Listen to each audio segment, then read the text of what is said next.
পুজোর আগেই বড় স্বস্তি রান্নার গ্যাসের দামে। মাসের শুরুতে আবারও অনেকটা কমল এলপিজির দাম। উৎসবের মরশুমে আগাম উপহার পেলেন খাবার দাবারের দোকান, কলকাতার রেস্তোরাঁ এবং কেটারিং ব্যবসায়ীরা।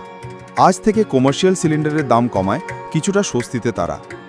দেশের বিভিন্ন শহরে সিলিন্ডারের দাম 51.50 টাকা পর্যন্ত কমেছে। তবে এবারও 19 কেজি বাণিজ্যিক এলপিজি গ্যাস সিলিন্ডারের দাম কমানো হয়েছে। কলকাতায় বাণিজ্যিক এলপিজি সিলিন্ডারের দাম 1 সেপ্টেম্বর থেকে কমে 1684 টাকা হলো, যা নিঃসন্দেহে ব্যবসায়ীদের দৈনিক খরচ কমাবে। তবে পুজোর আগে গৃহস্থদের জন্য গ্যাসের দামে কোনো সুখবর নেই। 14.2 কেজির গৃহস্থালী এলপিজি সিলিন্ডারগুলির দাম 879 টাকাই থাকছে।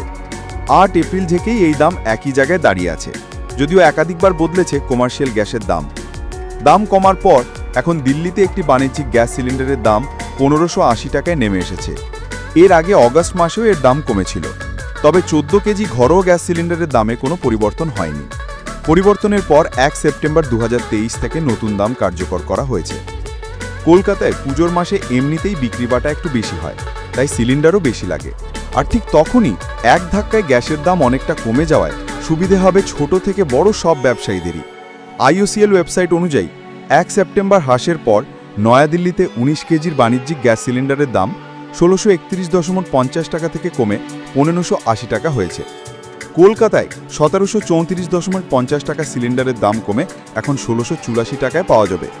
মুম্বাইতে আগের দাম ছিল 1582.50 টাকা, এখন তা কমে হলো 1531.50 টাকা। চেন্নাইতে সিলিন্ডারের দাম 1789 টাকা থেকে কমে 1738 টাকা হয়েছে। যদি এই খবরটি ভালো লেগে থাকে তাহলে অবশ্যই চ্যানেলটি সাবস্ক্রাইব করুন আর ভিডিওটি লাইক করতে ভুলবেন না। আপনার একটি সাবস্ক্রিপশন আর একটি লাইক আমাদের আরও নতুন ও গুরুত্বপূর্ণ আপডেট নিয়ে আসতে অনুপ্রেরণা দেয়।